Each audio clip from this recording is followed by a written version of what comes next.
নমস্কার বন্ধুরা, তোমাদের আমি পড়ে শোনাব ছোটদের হিতোপদেশের গল্প।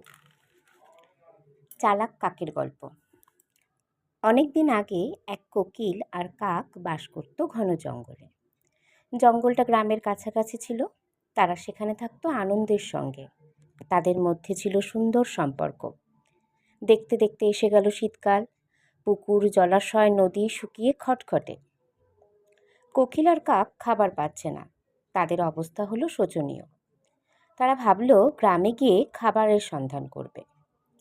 একজন গোয়ালা যাচ্ছিল গ্রামে দই বিক্রি করতে। যেতে যেতে ক্লান্ত হয়ে পড়ল। সে ভাবল কোথাও একটু জিরিয়ে নেবে। পথের ধারে একটা মস্ত বড় গাছ।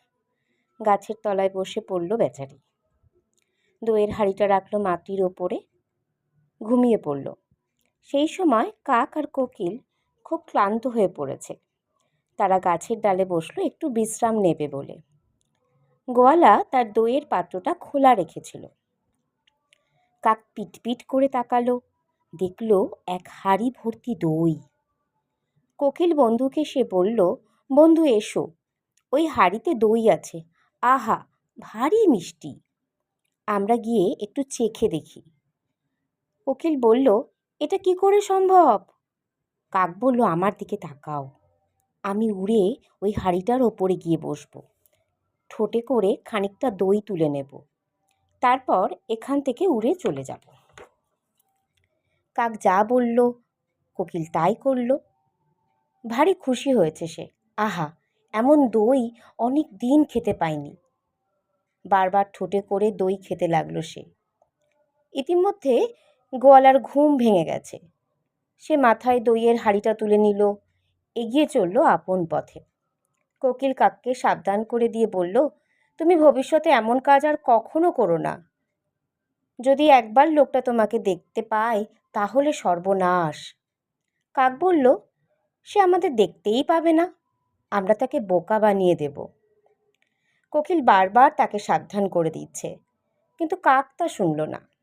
তারপর থেকে রোজই সে দই চুরি করে খেতে থাকে। গোয়ালা কিছুই বুঝতে পারে না। দেখতে দেখতে দিন কেটে যায়। একদিন গোয়ালা দেখল তার হাঁড়ি একেবারে ফাঁকা হয়ে গেছে।